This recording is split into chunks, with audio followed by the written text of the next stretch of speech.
The bench where it all started sat in the small garden square on the east side of the Millridge County Courthouse, wedged between a concrete planter of overgrown rosemary and a weathered sign that read "No bikes" in faded yellow paint. The sign had been there so long it had started to peel at the corners, and somebody had once taped a piece of cardboard over the bottom where the paint had gone entirely, written the same words in black marker, and then left the cardboard to yellow and curl in the Ohio weather until it barely said anything at all. Nobody had fixed it. Nobody had replaced it.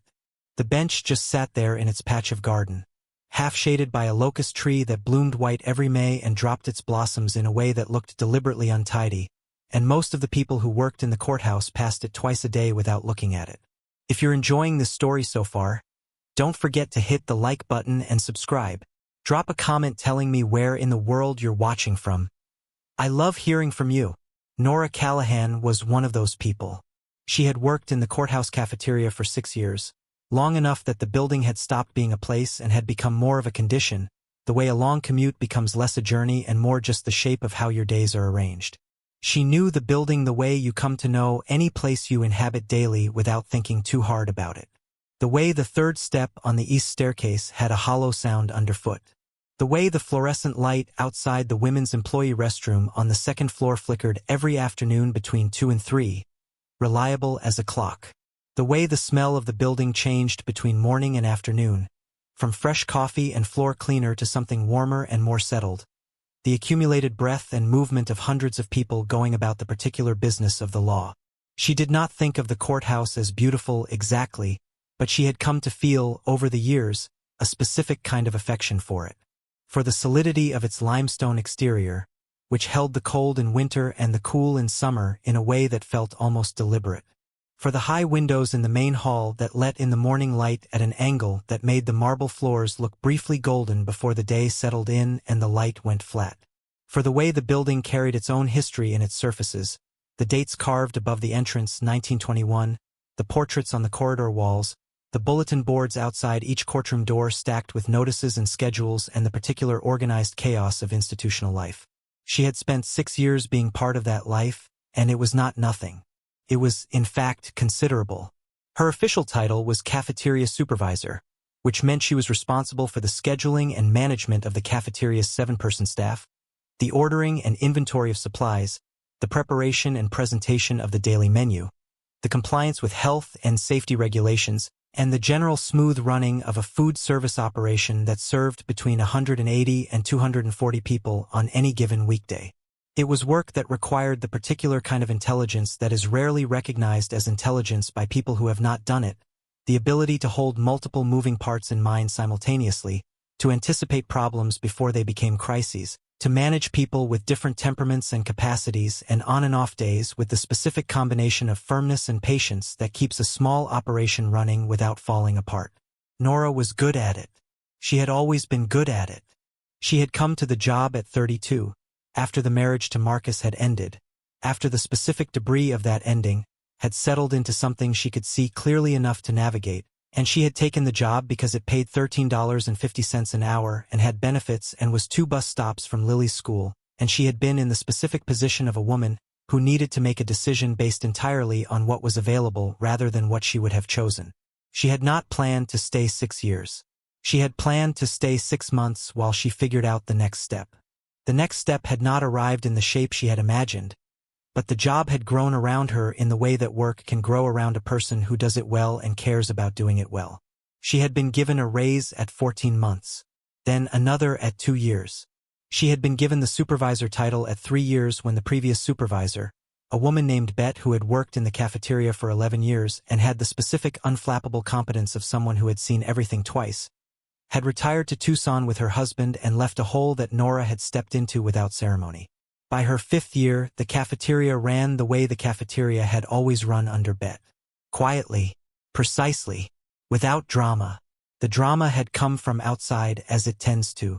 Dennis Hargrove had become the courthouse facilities manager 14 months ago, transferred in from a county office building across town with a reputation for efficiency and a manner that was efficient in the specific way of someone who confused efficiency with the removal of everything inconvenient. He was 45, with the close-cropped look of a man who had once been athletic and had since negotiated with his body into something softer, and he had arrived with the energy of a person who believed that things had been done wrong before him and were now going to be done right. His idea of right included a new supplier contract for the cafeteria's dry goods and perishables, a company called Trescott Provisions, which Nora had never heard of and which, after 6 months of working with it, she had come to understand was not simply a worse supplier than the previous one but was actively, verifiably, and documentably a problem. She had found it first in February. A case of chicken stock with a best-by date that had passed 3 weeks prior. She had returned it and logged it and notified Dennis and assumed it was handled, because that was how things were supposed to work. It had not been handled. Or rather, it had been handled in the specific way of a man who was not interested in handling it.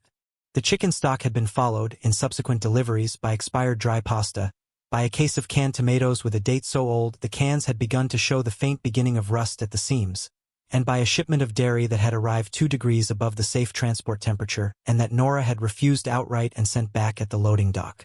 Dennis had called her into his office that afternoon and told her she was being obstructive. She had brought her documentation to the meeting.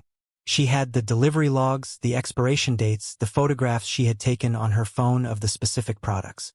She had the temperature reading from the dairy transport, recorded by her assistant Sandra Osei on the loading dock thermometer, and then corroborated by Nora's own reading. Dennis had looked at the documentation the way certain people look at information that contradicts a conclusion they have already reached, with the carefully composed expression of someone who has decided what they are going to do and is simply waiting for the conversation to catch up to the decision. And then he had told her that her concerns had been noted and that he would address them with the supplier directly, and that in the meantime he expected her to continue working with Trescott Provisions in good faith. She had understood, sitting in his office on that February afternoon, that there was something underneath this that she could not see entirely but could feel the shape of clearly enough. Trescott Provisions was providing something to Dennis Hargrove beyond substandard dairy products. She did not have evidence of that. She had only the quality of his response to hers, the specific and recognizable quality of a man protecting an arrangement. She had filed a complaint with the county health department in March. She had filed it quietly with the same precise documentation she had brought to Dennis's office, and she had told no one at work except Sandra Osei, who had helped her compile the delivery logs and who had the specific kind of loyalty that comes from working alongside someone long enough to know exactly what they are made of. Sandra was 44, a decade older than Nora, with 3 grown kids and a directness that Nora had initially found startling and had come to regard as one of the most reliable things in her life. When Nora had shown her the delivery log and explained what she intended to do with it, Sandra had looked at it for a moment and then looked at Nora and said, "You know what he's going to do when he finds out." And Nora had said she knew. And Sandra had said, "Okay," and picked up her pen and signed where Nora pointed. Dennis had called her into his office on a Tuesday in the middle of April, and he had let her stand for a moment in the doorway before telling her to close the door, which she had, and he had slid a piece of paper across his desk with the formal, unsurprised manner of someone who had written the paper knowing exactly when he was going to use it. The paper said that her employment with the County Courthouse Food Services Department was being terminated for performance issues, specifically for a documented pattern of insubordination, failure to cooperate with supplier management, and creating a hostile work environment for her staff. She had read the paper twice. She had recognized every phrase in it as a legal construction, each word chosen not to describe what had happened but to create a version of what had happened that would look defensible in a document. She had looked at Dennis Hargrove across his desk and understood that he had not expected her to file the complaint with the health department, that the termination was the response of a man who had been surprised by something he did not want surfacing and had moved quickly to contain it. She had not cried in his office. She had asked for a copy of the paper, which he had provided, and she had said she would be in touch through appropriate channels, which was the language of someone who has decided they are not finished, and she had walked back through the cafeteria to collect her things. Sandra had been at the steam trays. She had looked up when Nora came through the swinging door and had known, from some combination of Nora's face and the piece of paper in her hand, exactly what had happened. She had put down the ladle she was holding and said, "What do you need?" Nora had said she needed the filing cabinet key in about 20 minutes. Sandra had handed her the key without another word. She had taken the bus home that afternoon in the particular stunned clarity of a person to whom something irrevocable has just occurred and who has not yet had the space to feel it. Lily had been at her after-school program until 5. The apartment on Delancey Street, the second floor of a narrow two-flat with a landlord named Mr. Petrakis who was not unkind but who was also not flexible, had been very quiet. Nora had sat at the kitchen table with the termination paper in front of her and her phone in her hand, and the particular arithmetic of her situation arranged itself in her mind the way it did when things got difficult, clearly and without mercy. Rent was $875 a month. Lily's after-school program was $220. The bus passes were $114. Groceries she managed at around $340 if she was careful, and she was always careful. Her phone bill was $62. Utilities averaged $130 in the spring and more in summer and considerably more in winter.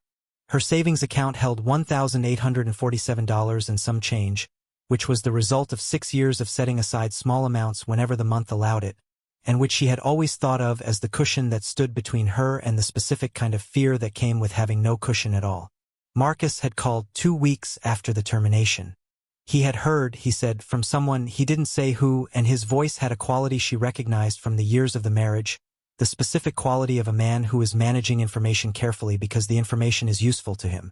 He had said he was concerned about Lily's stability. He had said it like that, with a gravity he probably believed was genuine. He had said that given the circumstances, he thought they should revisit the custody arrangement. The custody arrangement was currently 60-40 in Nora's favor. Marcus had their daughter 2 weekends a month and 1 weeknight. He had a new girlfriend named Casey who was 28 and worked in real estate and had a clean apartment in the Lakeview development on the west side where everything was new and the appliances matched, and there was a community pool. He had never shown significant interest in changing the custody arrangement in the 4 years since it had been established. He was showing significant interest now. Nora had called a legal aid lawyer named Priya Chandrasekhar who had a small office above a dry cleaner on Prospect Avenue and who had done the original custody agreement and who was, within the particular constraints of what legal aid meant, very good. Priya had listened to all of it. She had asked the right questions. She had said the wrongful termination claim was strong, that the timing and the documentation made the retaliation clear, but that strong did not mean fast, and that the unemployment appeal would take 8 to 12 weeks to be scheduled and heard before a panel of 3 administrative judges, and that the custody matter could not be made to wait that long without the court drawing its own conclusions about Nora's circumstances. Nora had taken the bus home from Priya's office on a Tuesday afternoon and sat at the kitchen table again and done the arithmetic again, and the arithmetic had not changed. She had not told Lily about the job. She had told her that she was taking some time away from work to sort some things out, which was the version of the truth available to her when the full truth was too large and too frightening to hand to a 10-year-old who still believed, with the particular faith of children who have been carefully protected from the worst of things, that the adults in her world had the situation handled. Lily had accepted this with a quietness that Nora recognized as the quietness of a child who knows more than she is saying, which was its own kind of weight to carry. On Thursday of the following week, the same Thursday Dennis Hargrove had slid the termination paper across his desk exactly 13 days prior, Nora had taken the bus to the courthouse. Not because she needed to be there, because she had a meeting with Priya at noon about the unemployment appeal paperwork, and the bus dropped her at Harmon Street, and she had 40 minutes before the meeting, and she did not know where else to be. She had not gone to the employee entrance. She had gone to the main public entrance on Courthouse Square and walked through the main hall with its marble floors and its high windows in the way of someone who has no official reason to be somewhere and is not sure how to hold that. The building felt different from the outside in than it had from the inside out, more formal, more distant. She had walked to the east corridor and through the side door to the garden square because the main hall was crowded and she needed quiet. The bench was half in sun and half in the shadow of the locust tree, which was coming into its first tentative green of the season. The rosemary in the concrete planter beside it smelled sharp and clean in the April air. She had sat down and taken out the apple she had brought and held it for a moment and looked at the courthouse wall across the way and done nothing in particular except exist in the specific condition of a person who is between things and not sure what the next thing will be. That was when she noticed him. He was at the other end of the bench, which was long enough that she had not registered him immediately when she sat down. He was very still, the kind of stillness that is either peaceful or its opposite, and it took her a moment to determine which. He was old, 80 perhaps, or somewhere near it, with white hair that was neatly combed and a dark overcoat that was clearly good quality and had been well cared for. His hands were in his lap, both of them, and they were trembling slightly. Not dramatically, just the small constant tremor that she recognized as a thing bodies did at a certain age under certain conditions. He was looking at the courthouse wall across from them.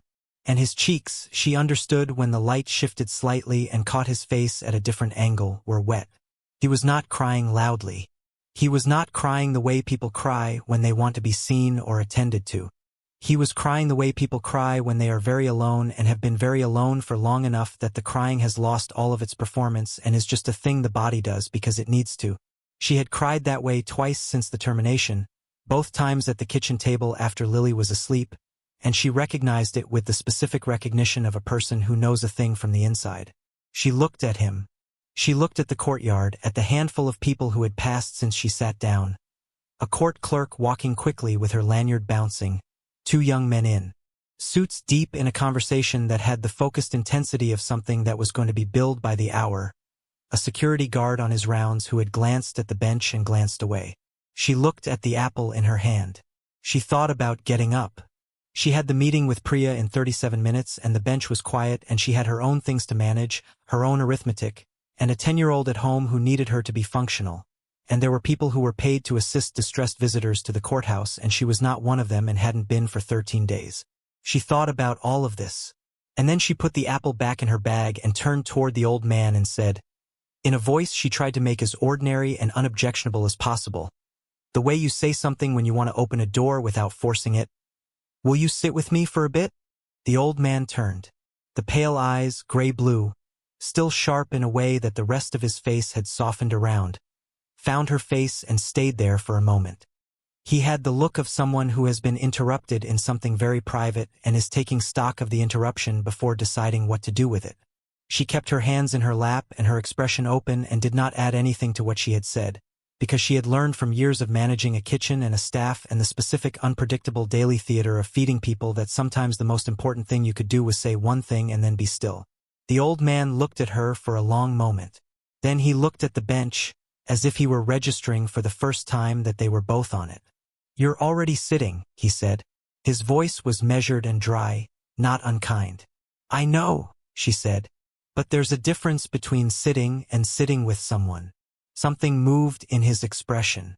Not a smile, but the distant suggestion of one. The kind of thing that happens in faces that have forgotten the route to smiling and are finding their way back from memory.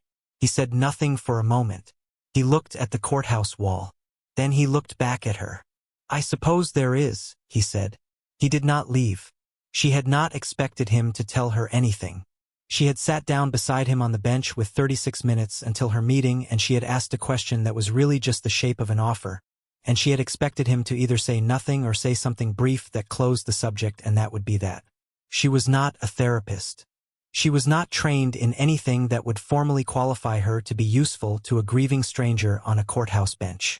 She was a cafeteria supervisor in between jobs with her own considerable difficulties and an apple in her bag and 17 minutes of lunch break that had already become 40 minutes of something else entirely.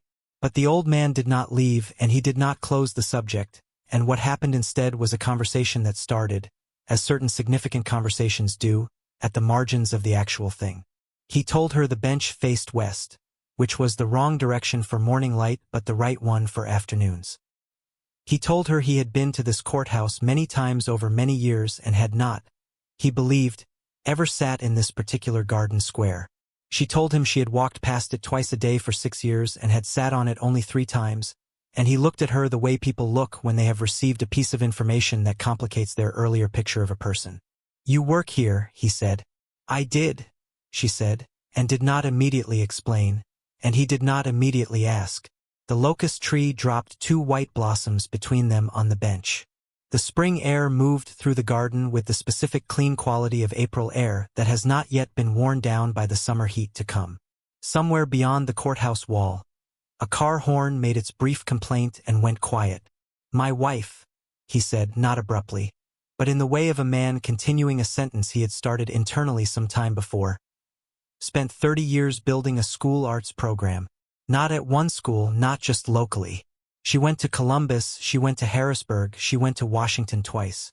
She talked to legislators and she talked to school boards and she wrote curriculum guidelines and she raised money from people who didn't want to give it and who gave it anyway because she was, I think, impossible to say no to in the particular way of people who are so entirely right about something that refusing them feels less like a decision and more like a moral failure.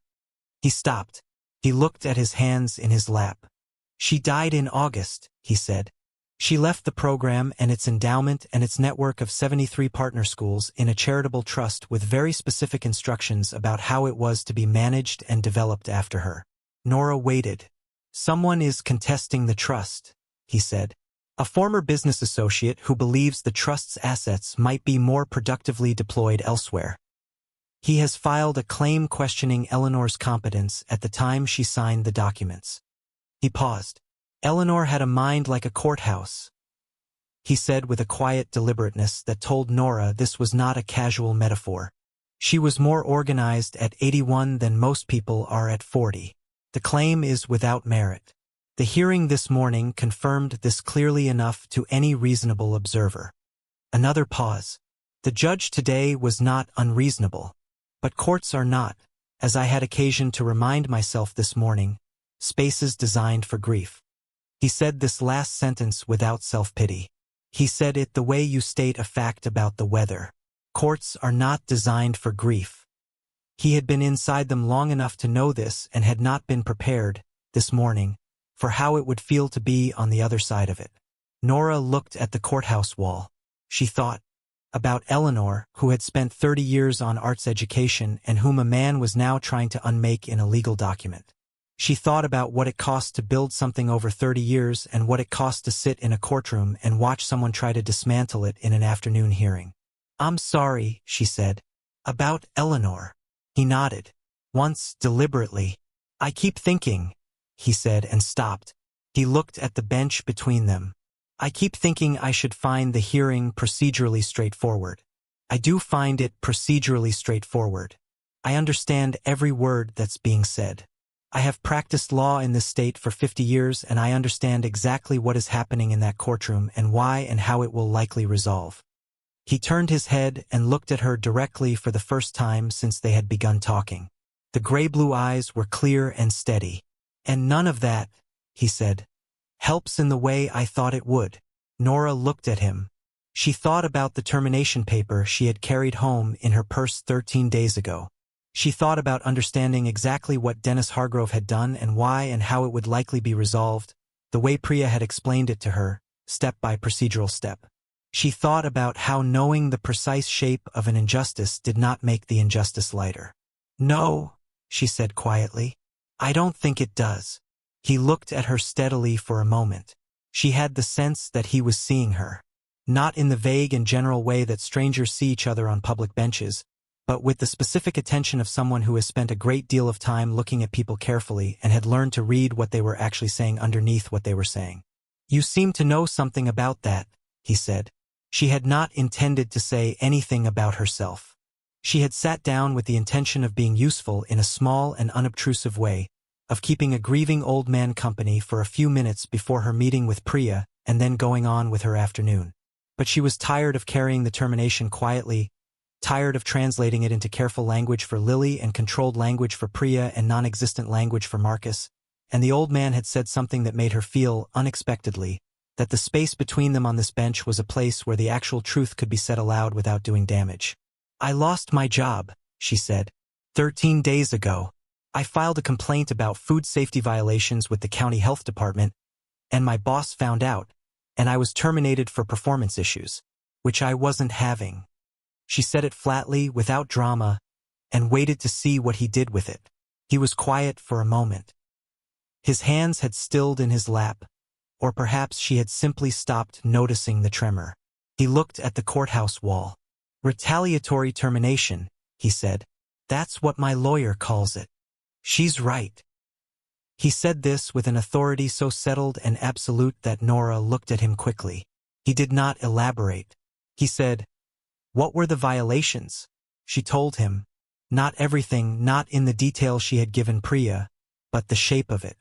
The supplier, the expired products, the temperature problem with the dairy delivery, the logs she had kept, the photographs, Dennis Hargrove's response to each of her documented concerns. She told it the way she had told it multiple times by now, with the clean precision of someone who has had to learn to tell their own story in a way that can be documented and used and believed by people who were not there when it happened. The old man listened with the specific focus quality of someone who listens as a practice, not as a courtesy. He did not interrupt. He did not offer reassurances or make sounds of sympathy. He just listened, and when she finished, he was quiet for a moment, and then he said, "Your documentation is contemporaneous?" "Yes," she said. "Dated and signed by me and one of my staff members."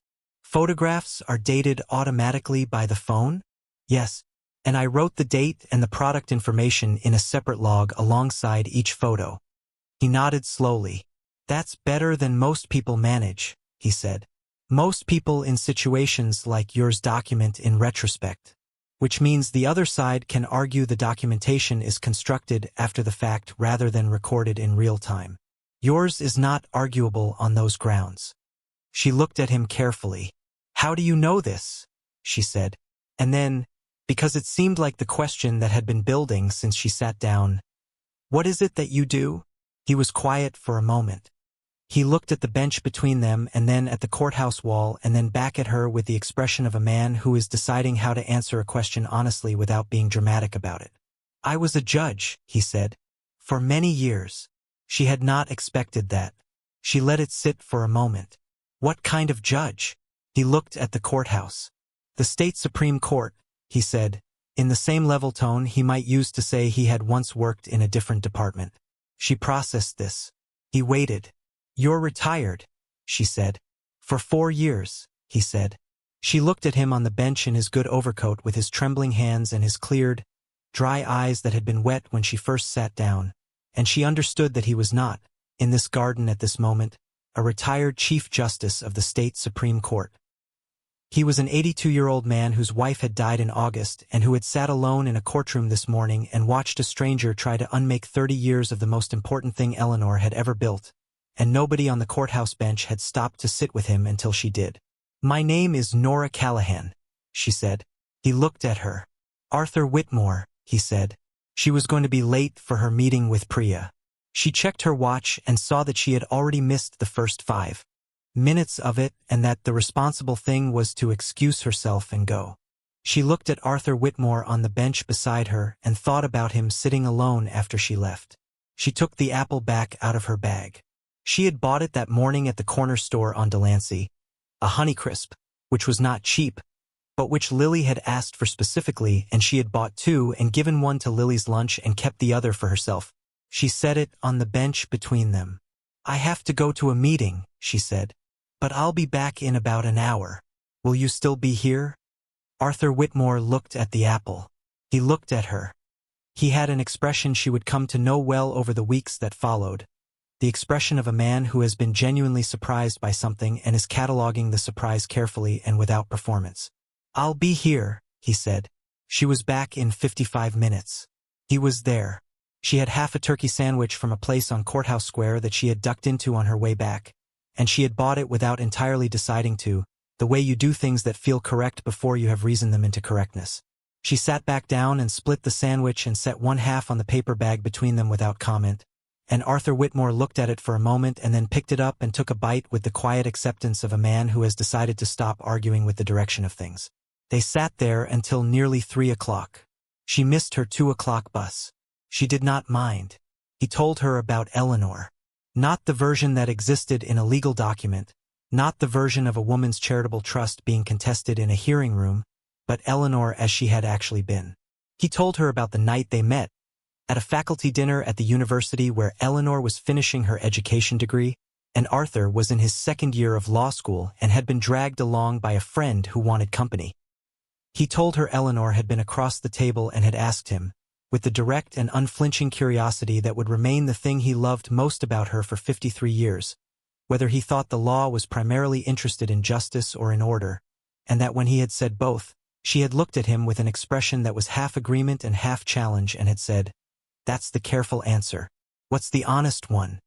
And that he had thought about it for a full 30 seconds and then said, "Order primarily," with justice as the aspiration. And that Eleanor had nodded and said, "Good, I can work with someone honest." Nora laughed at that, a real laugh, the kind that arrived before she had decided to have it. Arthur Whitmore looked at her, and this time the not-quite smile went all the way. She told him about Lily. She told him that Lily was 10 and in 4th grade and was currently dedicated to the proposition that penguins were the most emotionally intelligent animals on Earth and would argue this case to anyone who would listen and many who would not. She told him that Lily had her father's eyes and her grandmother's stubbornness and something that belonged entirely to herself, a quality of genuine delight in the world that Nora sometimes looked at and thought was the thing she was most proud of having protected, because the world would try to take it eventually and she was not going to help it. Arthur Whitmore listened to all of this with the same focused attention he had given to her description of the food safety violations, which was to say the kind of attention that treated everything said as worth hearing in full. "She sounds," he said when she finished, "like someone with very clear ideas about justice." "She is," Nora said. "She's not always right about the specifics, but she's always clear." He nodded slowly. "That's the important part. The specifics can be corrected. The clarity can't be taught." She thought about that on the bus home. She thought about it while she made Lily's dinner, pasta with the sauce from the jar because it was a Thursday and she was tired in the specific way that Thursdays required. She thought about what it meant that she had sat on a bench for 2 hours with a retired Chief Justice of the Ohio State Supreme Court and had not known it until 45 minutes into the conversation, and that the 45 minutes before she knew had felt like the more important part. She went back the next Thursday. She had told herself she would not make it a thing. She had told herself that what had happened on the bench was a singular circumstance, an old man in a hard moment and her own hard moment happening to coincide in the same square of garden on a spring afternoon, and that it did not need to become anything more than what it was. She had her appeal to file and her custody matter to navigate and her savings account to protect and a daughter to keep afloat, and she did not have the resources, practical or otherwise, to take on anything additional. She went back the next Thursday because it was a Thursday afternoon and she had begun taking walks to the courthouse square on Thursday afternoons when Lily was at her after-school program, because it gave her somewhere to be that was not the apartment and was not online looking at job listings, and because the bench in the garden square was genuinely quiet at that time of day in a way the apartment wasn't. He was there. She had not expected him to be there. She stood for a moment at the entrance to the garden square and looked at him on the bench, and he was looking at the courthouse wall the way he had been the first Thursday. And then he turned and saw her and the expression on his face was brief and contained, but she caught it before he rearranged it into something more neutral. He had not expected her to come back either. She sat down. She had brought 2 apples this time. "You came back," he said. "You're here," she said, which was its own kind of answer. He looked at the apple she set on the bench between them and said nothing for a moment. He picked it up and turned it slowly in his trembling hands. "The hearing concluded Tuesday," he said, "in Eleanor's favor. The trust stands." "I'm glad," Nora said. "The claimant has 30 days to appeal." He set the apple down carefully on the bench beside him. "He won't. His attorney knows better." She nodded. They sat for a moment in the specific companionable quiet that had established itself between them on the first Thursday and had, apparently, survived the week in between without losing any of its particular quality. "How is your matter proceeding?" he asked. She told him about the meeting with Priya. She told him about the unemployment appeal which had been filed, and about the wrongful termination claim which was in the process of being filed, and about Marcus and the custody question, which was the one that frightened her most because it involved Lily and because fear that involves a child is a different and less manageable category of fear than fear that involves only yourself. Arthur Whitmore listened. He asked 3 questions. One about the specific wording of the termination letter. One about the chain of documentation for the health department complaint. And one about whether there had been any witnesses to the conversation at the loading dock when the dairy delivery had been refused. All 3 were the questions of a man who understood precisely what was useful in a legal proceeding, asked in the tone of someone making an inquiry rather than offering a service. "There's a witness," she said. "Sandra. She was on the loading dock with me. We both recorded the temperature reading." "Get her statement now," he said, "before the timeline gets long enough that memory becomes uncertain." "My lawyer said the same thing." "Your lawyer is right." He looked at the courthouse wall. She's doing well by you. She's doing what she can, Nora said. Legal aid has constraints. He nodded. He understood constraints. He had spent 50 years watching what they did to cases that deserved better outcomes than the constraints allowed, and he understood the distance between a strong case and a case that had the resources its strength required. They stayed for an hour and 40 minutes that second Thursday. When she stood to go, she collected the apple cores and put them in the bin at the garden entrance and came back to collect her bag. He was still on the bench, the afternoon light coming down at the angle that belonged only to April in Ohio, warm but not yet confident of itself. Next Thursday, he said. He said it the way she had said, "Will you sit with me?" the week before, trying to open a door without forcing it. She looked at him, at the white hair and the good overcoat and the still trembling hands and the cleared, dry eyes that had been wet when she first sat down a week ago. Next Thursday, she said. She walked to the bus stop on Courthouse Square thinking about Eleanor and her 73 partner schools and the arts program that was going to survive the legal challenge because it had been built well enough to survive it. She thought about what 30 years of building something looked like from the outside and what it looked like, she imagined, when you were the person who had built it and then were no longer there to tend it. She thought about what it meant to leave something behind that was strong enough to outlast the people who tried to unmake it. She thought about Lily. She thought about the custody matter and the savings account and the appeal filing and all the things she was in the middle of navigating alone. She thought about the difference between sitting on a bench and sitting with someone. That evening, Lily was at the kitchen table doing her homework when Nora came in, the same way she always was on Thursday afternoons, with her pencil moving in the careful, concentrated way that meant she was working on math, which was the subject she approached with the kind of earnest dedication she brought to most things she found genuinely difficult. She looked up when Nora came in and immediately saw, the way children who are paying close attention see things, that something had shifted. "You look better," Lily said. Nora put her bag down and looked at her daughter. "Better than what?" "Better than you have been." Lily considered this with the precision of a 10-year-old who is choosing her words carefully. "Like you went somewhere today. Not just the lawyer." "I walked to the courthouse square. Sat outside for a while." Lily went back to her math. Then, without looking up, "Did you see anybody?" Nora thought about Arthur Whitmore on the bench. The way he had said next Thursday with the careful restraint of someone who had stopped expecting people to come back and was not sure how to ask for it without the asking showing. "An old man," she said. "I sat with him for a while." Lily absorbed this with the equanimity she brought to most information about her mother's life. Then, "Was he sad?" Nora looked at her. "He was. He's a little better now, I think." "Good," Lily said, in the tone of someone for whom this was a satisfying resolution, and went back to her math. Nora stood in the kitchen doorway for a moment, looking at her daughter's dark head bent over the homework, the pencil moving in its careful way. She thought about the first Thursday and the sound of a man crying alone in a public garden and the decision to sit down. She thought about what it cost sometimes to choose not to look away. And then she thought about what it returned. She went to make dinner. Outside, the April evening settled over Millridge in the slow way of spring evenings, full of the smell of warming earth and new leaves and the particular quality of light that belongs only to this season, this specific hour, this precise moment before the next thing comes. She did not know yet that the next thing was already in motion. She did not know that Arthur Whitmore had sat on that bench for 20 minutes after she left, in the long amber light of the late afternoon, with the apple core beside him and the paper bag from the sandwich still on the bench between them. She did not know that he had sat there long enough to watch the light move across the courthouse wall the way he had watched light move across courthouse walls for 50 years, and that he had thought about something Eleanor used to say, that the most important things that ever happened to a person always began with a choice so small it barely felt like a choice at all.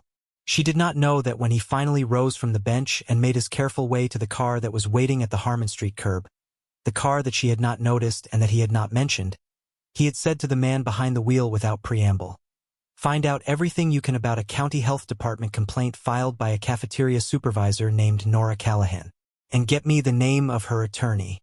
She did not know any of this yet.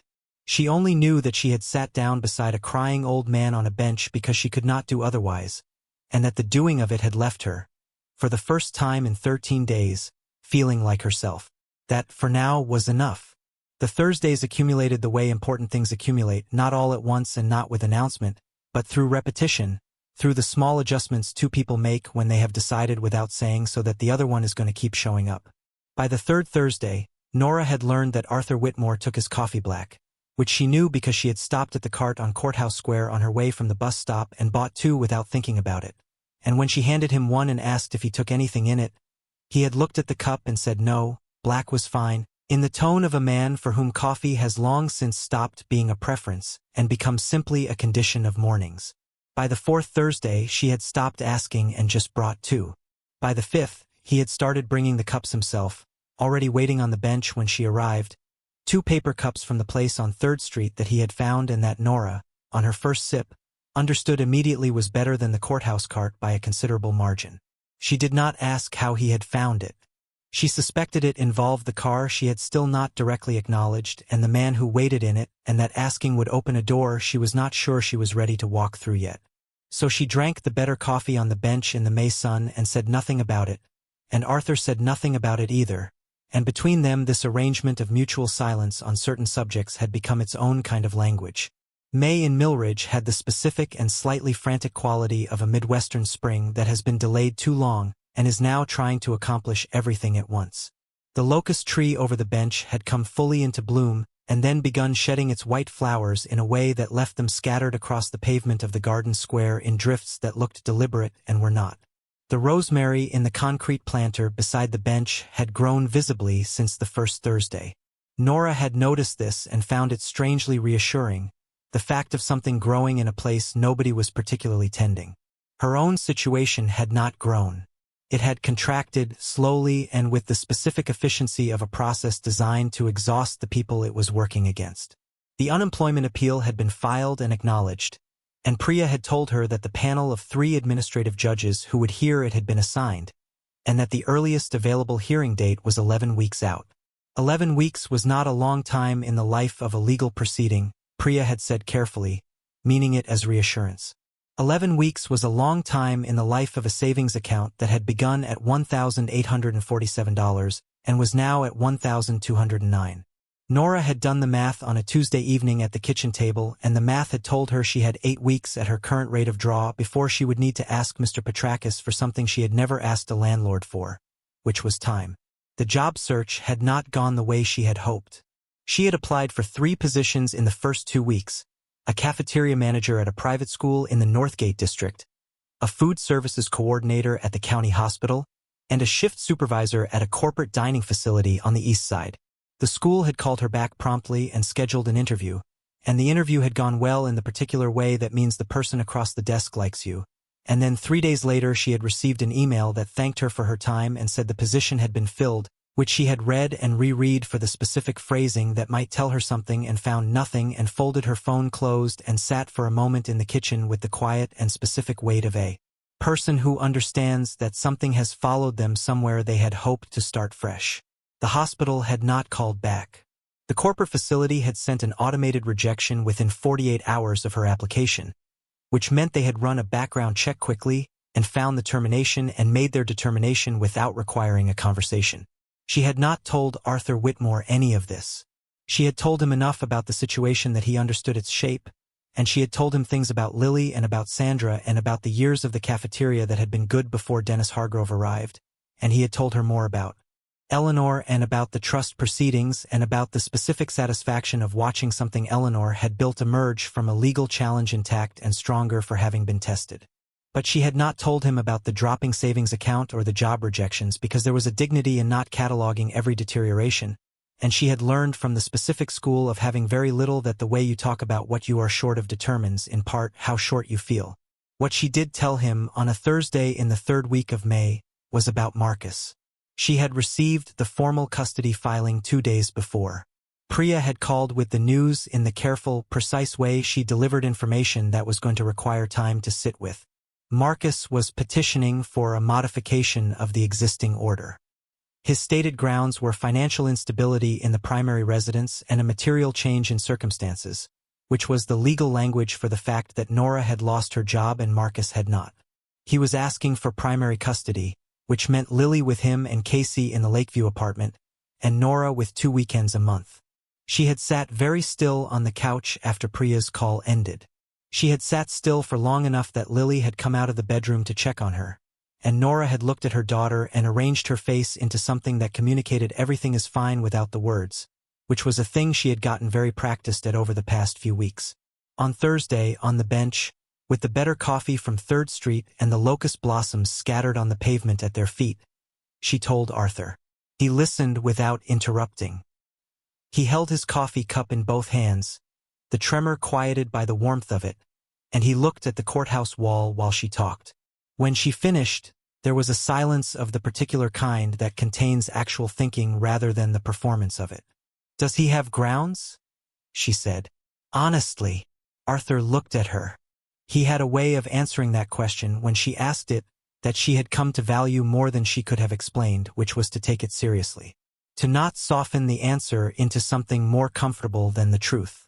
Financially, the instability argument has surface merit, he said. Courts take employment status into account in custody proceedings. But surface merit is not a determination. He set his coffee cup down carefully on the bench beside him. What matters is whether the underlying circumstances support the claim. A retaliatory termination, actively contested with documented cause, is not the same as financial irresponsibility. A judge who understands the distinction will see the difference. The question is whether you get a judge who understands the distinction. And if I don't? He was quiet for a moment. Then you need someone who can make the distinction clear. He looked at the courthouse wall. Priya is good, he said. She is also stretched very thin across a large caseload. Legal aid always is. Nora looked at her coffee. I know, she said. I'm not complaining about Priya. She's doing everything she can. I know you're not complaining. He looked at her. I'm observing the situation as it is. She nodded. She looked at the locust blossoms on the pavement. I'm not going to lose her, she said. She said it the way she said things when she was not entirely sure they were true, and was saying them because they needed to be true, and the saying of them was the only thing available to do in the direction of making them so. Arthur looked at her for a long moment. His expression was the particular one she had learned meant he was deciding something, that behind the careful gray-blue eyes something was being weighed and measured with the precision of a man who had spent 50 years understanding that decisions made in haste were decisions made twice. No, he said. You're not. He said it with the same authority he had used when he said your lawyer is right, the authority of a man stating not a hope but a conclusion. She looked at him quickly. He was looking at the courthouse wall again. He did not elaborate, and she did not ask, and between them the silence had its own quality, something settled in it that had not been there before. The following Thursday she brought Lily. She had not planned it exactly. It had arisen from the specific chaos of a Friday when Lily's after-school program had been canceled without sufficient notice due to a plumbing situation at the school, and Nora had already committed to the bench because she had told Arthur she would be there, and he had said he would bring the coffee from 3rd Street, and there was no one to leave Lily with and nothing else to do. So she had taken Lily on the bus to Courthouse Square and explained, in the matter-of-fact tone she used for most things, that they were going to sit outside the courthouse for a while, and that there was someone she wanted her to meet. Lily had received this information with the equanimity she brought to most of her mother's decisions, and asked only whether the someone was nice. Nora had thought about Arthur Whitmore for a moment, about the dry humor and the precise language and the careful restraint around anything he had not decided to give openly, and she had said, in his own particular way, yes. Arthur was on the bench when they arrived, 2 cups of coffee, and she noticed a 3rd cup that was clearly not coffee, hot chocolate, in a smaller cup set between the 2 larger ones. She looked at the hot chocolate. She looked at him. He was looking at Lily with the focused attention he gave to things that interested him, which was the same attention he gave to Eleanor's trust proceedings and to Nora's employment case and to the question of cartography that had come up somehow between them 2 Thursdays ago, and that he had talked about for 11 minutes with the unhurried ease of someone for whom a broad and particular knowledge of things was simply how the mind was organized. I brought 3, he said simply, which was all the explanation he offered or apparently felt was necessary. Lily looked at the hot chocolate and then at Arthur and said, You knew I was coming? Your mother mentioned you on several occasions, he said. It seemed reasonable to prepare. Lily considered this with the grave and slightly formal manner she adopted when meeting adults who were treating her seriously. Then she sat down on the bench, picked up the hot chocolate and said, "What do you do?" Arthur looked at her. "I was a judge," he said. "For many years." "Like on a TV show?" The not-quite smile. "Somewhat less dramatic than that, generally." "My mom says real courts are mostly waiting," Lily said. "Your mother has spent considerable time in and around courthouses," he said. "Her assessment is accurate." Lily drank her hot chocolate and looked at the courthouse wall with the same attention Arthur usually directed at it, as though assessing whether it had anything to say for itself. "Do you miss it?" she said. "Being a judge?" Arthur was quiet for a moment. He looked at the wall. "I miss the clarity of it," he said. "When you are deciding something in a formal capacity, the question is bounded. There are rules about what can be considered and what cannot. The scope of the decision is defined." He turned the coffee cup in his hands. Life outside a courtroom has fewer of those conveniences. Lily thought about this. "So it's harder to decide things when you're not a judge?" "In some respects," he said. "In others, it's simpler. Outside a courtroom, you can let what you actually know about a person matter." Lily looked at her mother and then back at Arthur. "Do you know my mom?" "I know her better than I know most people I've met in the past 4 years," he said. He said it without decoration, the way he said things that were simply and completely true. Lily appeared to find this satisfactory. She went back to the hot chocolate. Then, after a comfortable silence of the kind that children achieve naturally when they are with people who are not performing for them, she said, "My mom doesn't have a lot of people. She has Sandra and she has Priya and she has me and Grandma V. But Grandma V lives in Dayton." She was looking at the courthouse wall. "She used to have more people, I think, before everything got complicated." Nora said, "Lily." Lily looked at her mother. "It's true." "It is true," Nora said. "But it's also something we don't necessarily say to people we've only just met." Lily looked at Arthur. "But you're not only just met. You've been having coffee on Thursday for 6 weeks. Arthur Whitmore looked at Nora over the top of Lily's head with an expression that contained, Nora thought, approximately equal parts amusement and something more serious and much older. Then he looked at Lily and said, "You're right. That's a fair distinction." Lily nodded, satisfied, and finished her hot chocolate. Walking home on the bus, Lily sat next to her mother with her backpack on her knees and her sneakers dangling above the floor the way they did when she was thinking about something. After 2 stops, she said, "He's lonely." Nora looked at her. "What makes you say that?" "The way he talks about the judge stuff, like it's the place he understood things." Lily looked out the window at the Millridge streets moving past. People who are lonely always talk about the place they understood things, like it was the last time everything made sense. Nora looked at her daughter. She was 10 years old and in the 4th grade and was still convinced that penguins were the most emotionally intelligent animals on Earth, and she was, in the specific and clear-eyed way of children who have been given the space to observe, completely right. "He lost his wife," Nora said. "Last August." Lily nodded slowly. "Does he have other people?" Nora thought about the car at the Harmon Street curb and the man who waited in it and the phone call she had overheard once, brief and efficient, conducted in the voice of someone managing logistics rather than conversation. She thought about the Thursday afternoons in a garden square with a woman he had met on a bench, the better coffee from 3rd Street, the hot chocolate he had prepared for a child he had been told about over 6 weeks of careful accumulated conversation. "I think he's working on it," she said.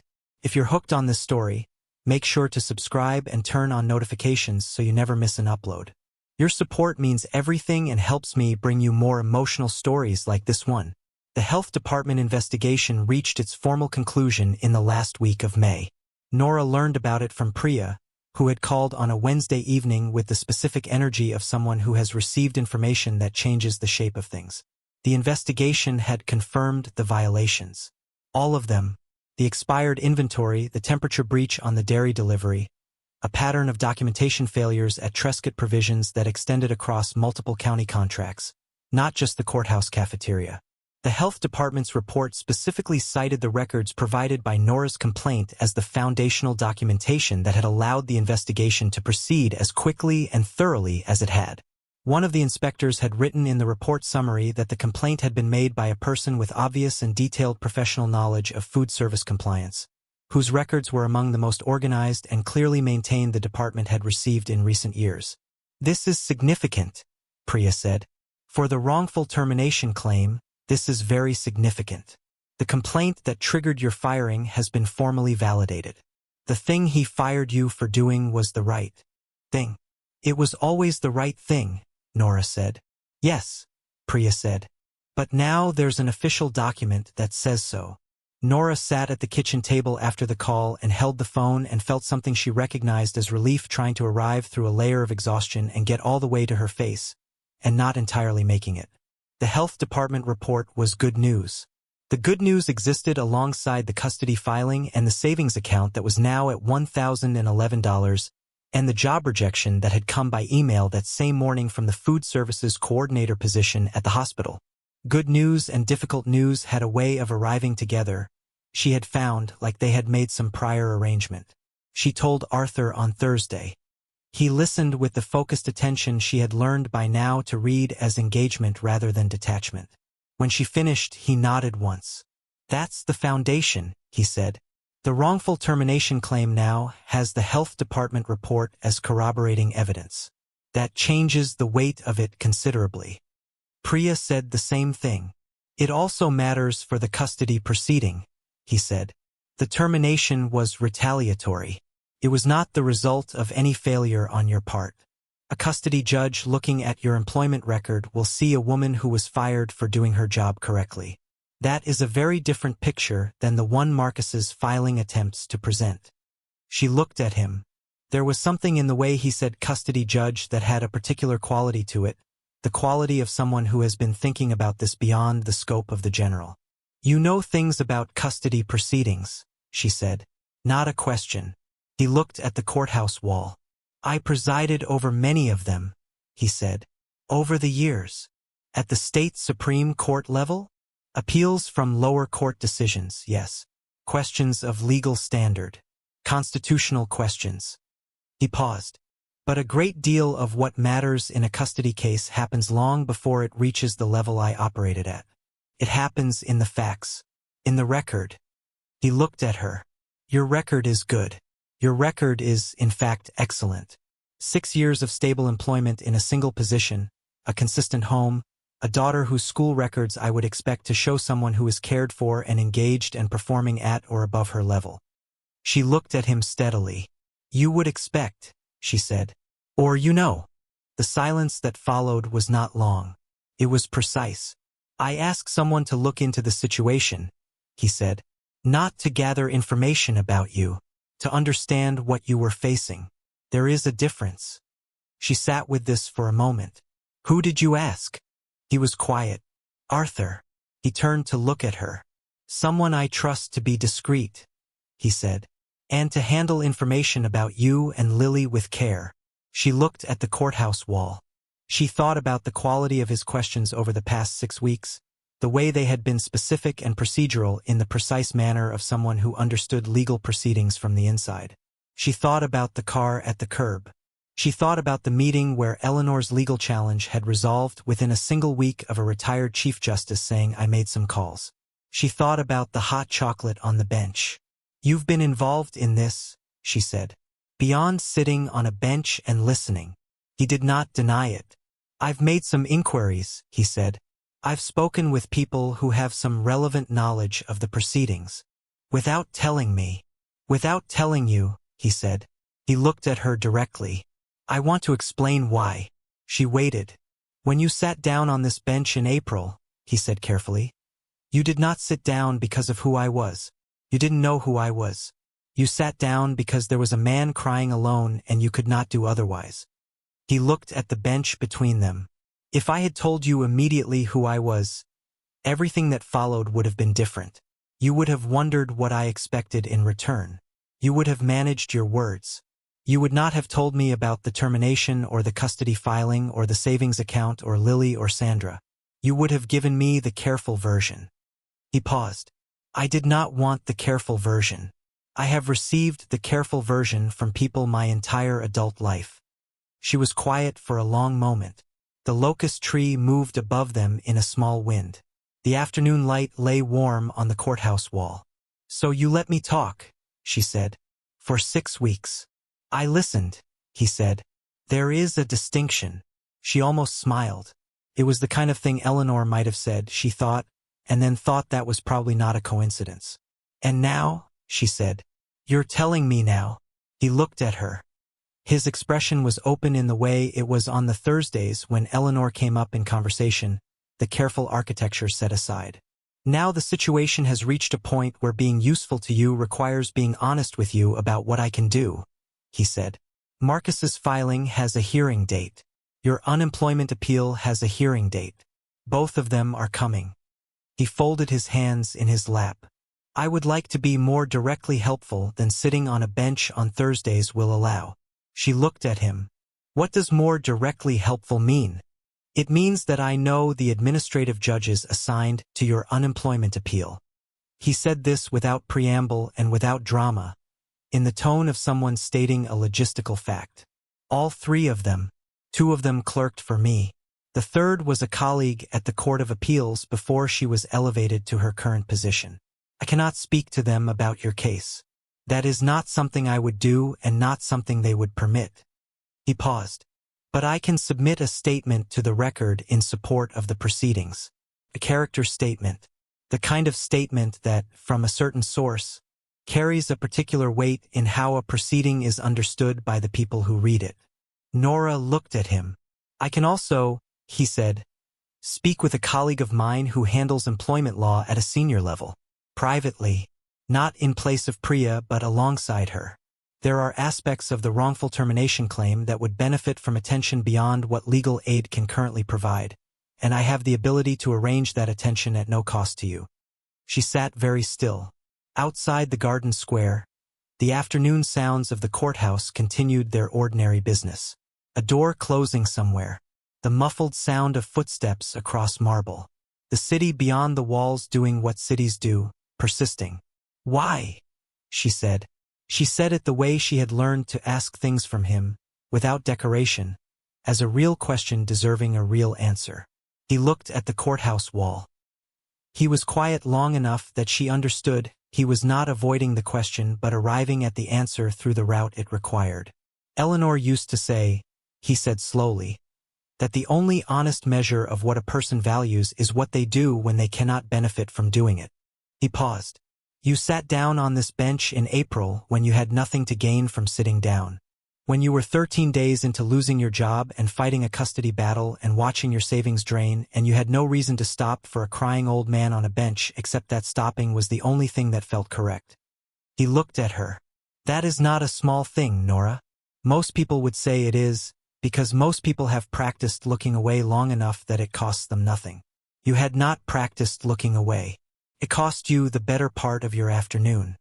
She looked at her coffee cup. Her throat had done the thing it sometimes did when something arrived at a different depth than she had expected. Eleanor would have liked you, he said. She would have liked Lily even more, which would have been insufferable for everyone involved. The corner of his mouth moved. I'd like to help, if you'll let me. She sat for a long time on the bench in the late May afternoon. The light moved across the courthouse stones in the slow, specific way of late afternoon light that is thinking about becoming evening. She thought about Lily on the bus, listing the people her mother had. She thought about Sandra signing the delivery log without hesitation. She thought about Priya on the phone with the health department report, her voice carrying the specific energy of someone who is watching a case strengthen toward something. She thought about what it felt like to be helped. Not by a system that was managing her, not by a process that was processing her, but by a person who was choosing to. Okay, she said. He looked at her. Okay, she said again. But I want to know everything. Every step. Agreed, he said. And it doesn't change Thursday. He looked at her. The gray-blue eyes had the expression she had catalogued only a handful of times in 6 weeks. The fully open one. the one without any of the usual careful architecture. "No," he said. "It doesn't change Thursday. What happened in the weeks that followed happened the way Arthur had said things happened in his experience, systematically, with the particular momentum of a situation that has been accurately assessed and is now being addressed by people who understand what they are doing." His colleague in employment law, a woman named Catherine Marsh who had argued before the state Supreme Court 3 times in the years Arthur was on it and who was, by any measure, formidable, had reviewed Nora's case within 48 hours of Arthur's call and had phoned Priya Chandrasekhar directly the following morning.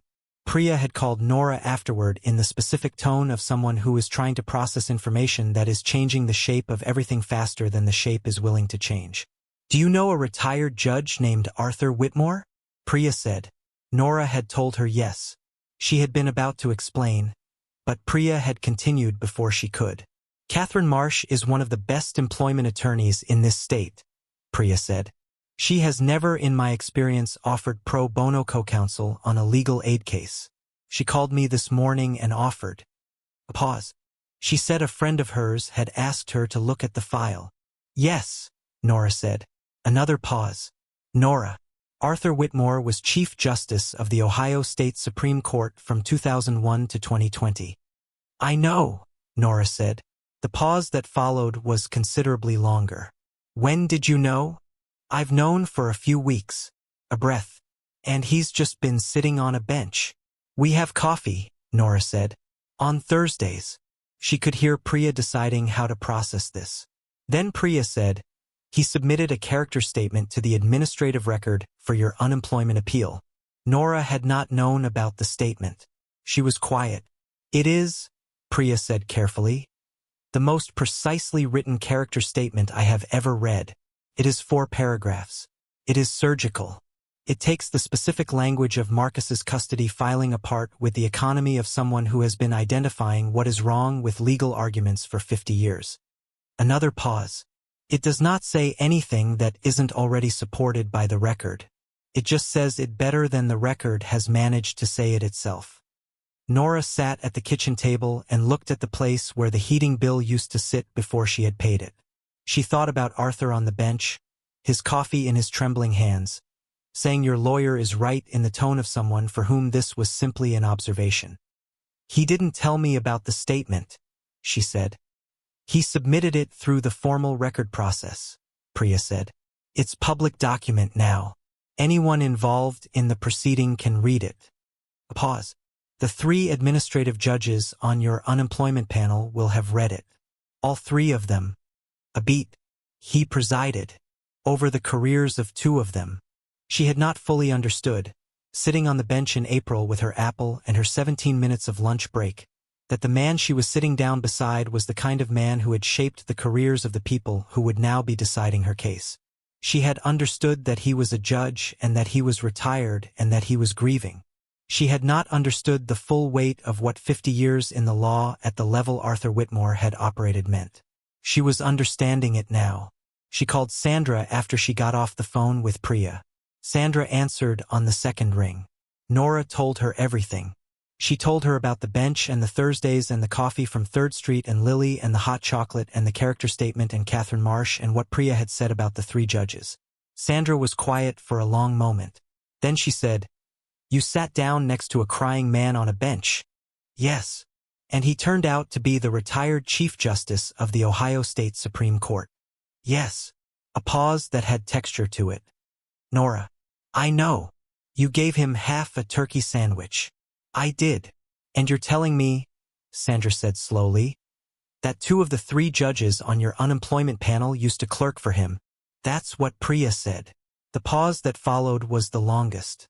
Then Sandra said, in the specific tone of a woman who has seen a great deal of life and is still occasionally surprised by it, "You know, when I signed that delivery log in March, I thought the best possible outcome was you getting your job back."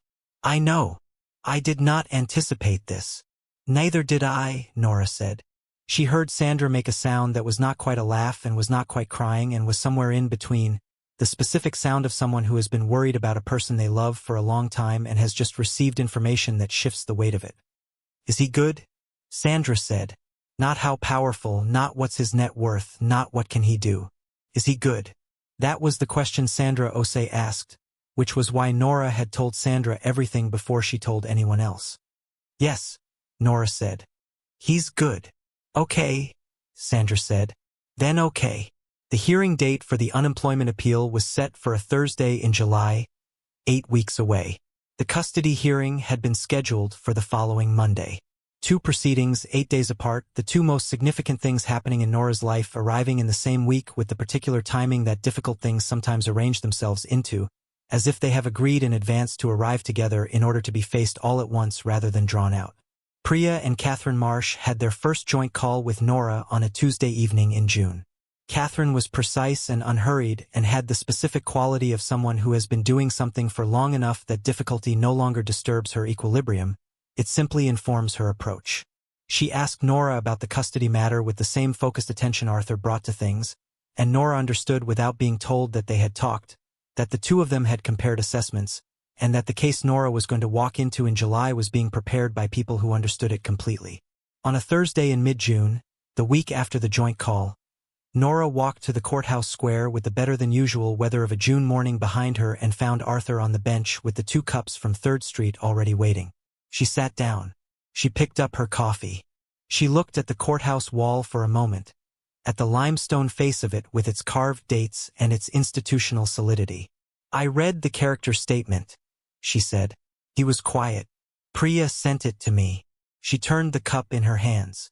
"You wrote that Lily was the kind of child who makes you understand why the decisions we make now matter to the world we cannot yet see." He said nothing. "You've met her once," Nora said. "Once was sufficient," he said. "She spent 40 minutes on a courthouse bench asking questions that most adults would not think to ask, and she asked them because she genuinely wanted the answers." He looked at his coffee. "Once was more than sufficient." She looked at him. The June morning was warm around them, the warmth of a season that had finally committed to itself, and the locust tree had finished its blooming and was deeply green now, the white petals long since gone from the pavement. The garden square had the quiet specific beauty of a place that is ordinary on every other day and simply happens, on this one, to be exactly right. "Thank you," she said. She said it the way he had taught her in the specific 6 weeks of Thursday conversations, to say things that mattered. Plainly, without the words around it that diminish it. He looked at her. Then he looked at the courthouse wall and back at her and said, in the dry tone she had come to love the way you love the particular manner of a person who is exactly themselves, "The coffee is getting cold." She laughed. A real one, the kind that arrived before she decided to have it. And Arthur Whitmore, retired Chief Justice, 82 years old, the man she had found crying alone on a bench on a Thursday in April and had decided, for no reason she could have named precisely, to sit beside, turned and looked at her with the fully open expression that had no architecture in it, no careful economy, just the face of a person who is in the right place at the right time and knows it. "There are 8 weeks until the hearing," he said. "I know. Catherine is excellent. I know. And Priya is not going to let anything fall through the gaps." "I know," she said, and she did know. She knew it with the specific certainty of a person who has assessed a situation honestly and found it, for the first time in several months, oriented in a direction that felt survivable. The morning of the hearing, 8 weeks later, she woke at 5:15. Lily was still asleep. The apartment was quiet in the particular way of early July mornings when the heat has not yet arrived and the light is still making up its mind. She made coffee. She sat at the kitchen table in the kitchen where she had done so much arithmetic and so much quiet worrying, and she looked at the wall and thought about Eleanor and her 73 partner schools and the trust that had survived a legal challenge because it had been built well enough. She thought about Arthur on the bench saying you are not going to lose her with the authority of a conclusion rather than a hope. She thought about Sandra signing the delivery log without a second's hesitation. She thought about Lily on the bus, cataloging the people her mother had. She had more people now than she had let herself count. She got dressed. She woke Lily and helped her get ready for Sandra's, where she would stay for the morning, and Sandra was at the door at 7:30 with a travel mug of coffee she pressed into Nora's hands and a look that said everything that needed saying without requiring words. She took the bus to the courthouse. She went through the main public entrance, not the employee entrance she had used for 6 years, and she walked through the main hall with its marble floors and its high windows letting in the early morning light, and she walked to the hearing room on the second floor where Priya was already waiting outside the door with her briefcase and Catherine Marsh was beside her with the particular contained composure of someone who has done this many times and understands that composure is not indifference but its own form of readiness. "Ready," Priya said. Nora thought about the bench in the garden square. She thought about "Will you sit with me for a bit?" said to a stranger crying alone, the simplest thing she could have done and the thing she had done anyway. "Yes," she said. The hearing room door opened. They went in. Inside, 3 administrative judges were already seated at the elevated panel desk. Nora followed Catherine and Priya to the respondents' table and set down her bag and looked up at the panel. She had not known what to expect. She had thought about it on several Thursday evenings, sitting on the bench with Arthur while the afternoon light moved across the courthouse wall, and she had tried not to build too much into the image of the hearing, because she had learned that the thing you imagine is rarely the thing you encounter, and that what matters is not the imagining but the being present for the actual thing when it arrives. What she had not expected was what happened when the door at the side of the hearing room opened and Arthur Whitmore walked in. He was not there as a panelist. He was not there in any official capacity. He was there, she understood, simply as a person who had decided to be present, who had used whatever stood upon credibility 50 years of the law afforded him to take a seat in the observer section of a hearing room on a Thursday morning in July, because Thursday was their day and because some things were worth being there for. He moved slowly with his cane to a seat in the observer row. He sat down with the deliberate care she knew by now. He folded his hands in his lap. He looked at the 3 judges at the elevated panel. All 3 of them looked at him.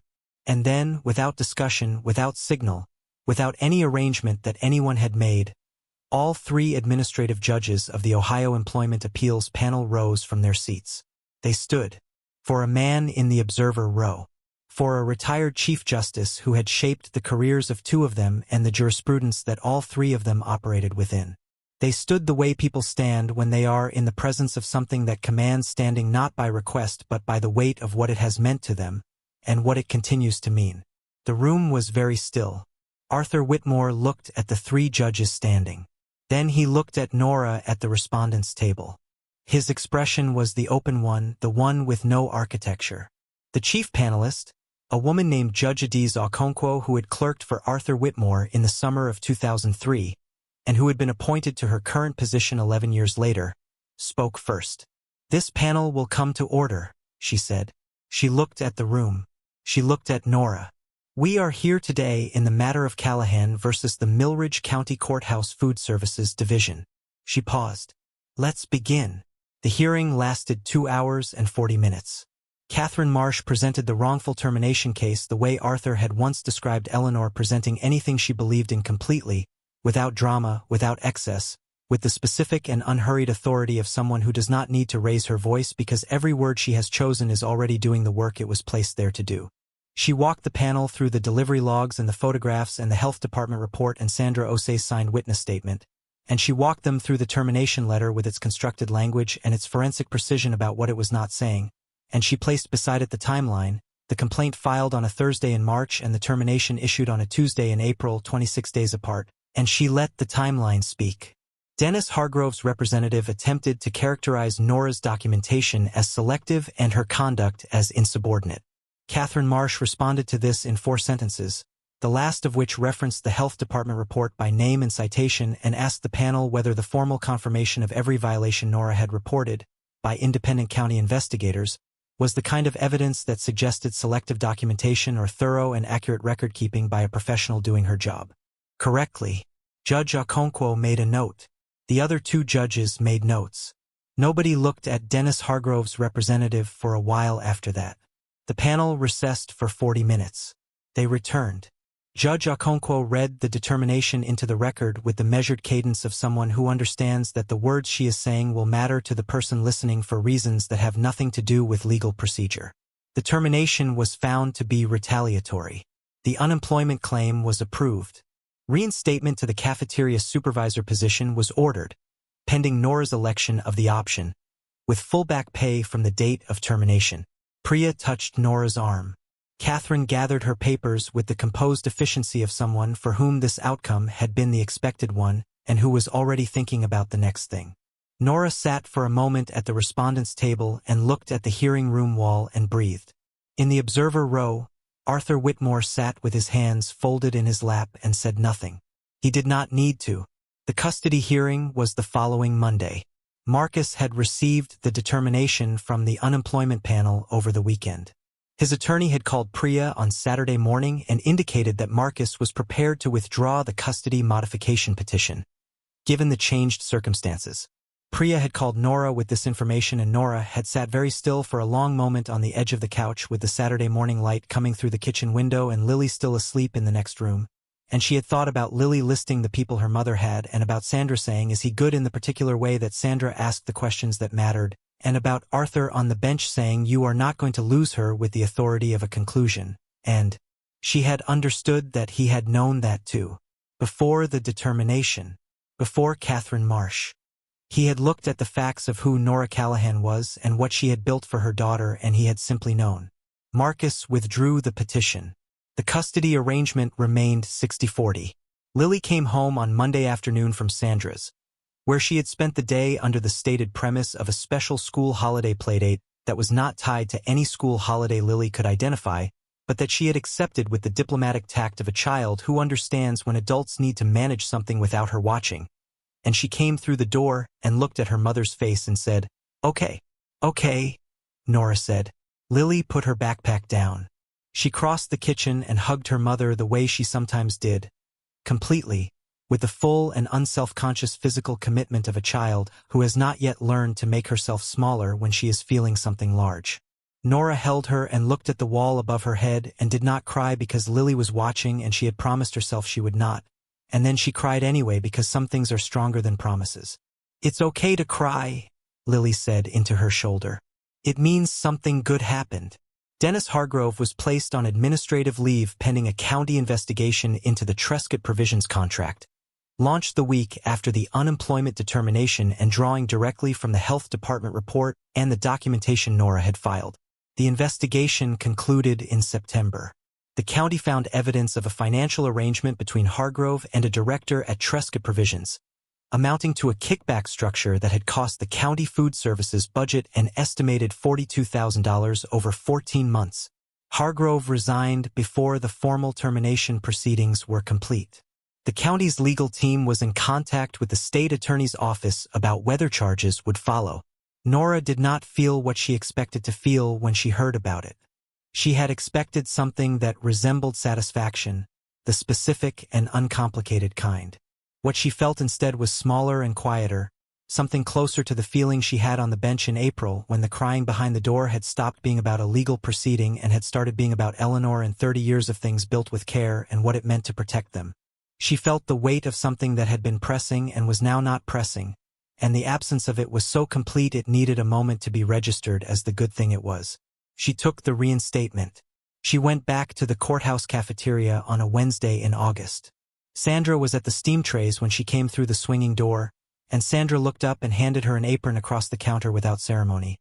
And the cafeteria smelled like coffee and floor cleaner and the specific accumulated warmth of a place where people had been fed for a long time, and Nora put the apron on and got to work. On the Thursday of that week, she went to the garden square at noon. Arthur was there. The coffee from 3rd Street was waiting, 2 cups, the better coffee he had found when he started bringing them himself and that she had stopped pretending she hadn't noticed. The locust tree was still deeply green, late August having not yet begun to take the color from it. The rosemary in the concrete planter smelled sharp and familiar. The bench was exactly the bench it had always been. She sat down. She picked up her coffee. She looked at the courthouse wall and then at the man beside her.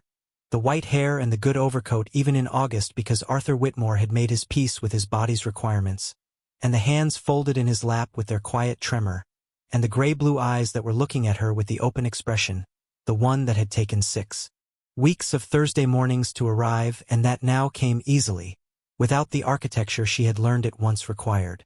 "I didn't help you because of who you were," she said. "I know," he said. "I want to make sure you know that." "I have always known that," he said. "That is the reason for all of it." She looked at her coffee. Outside the garden square the August day continued its business.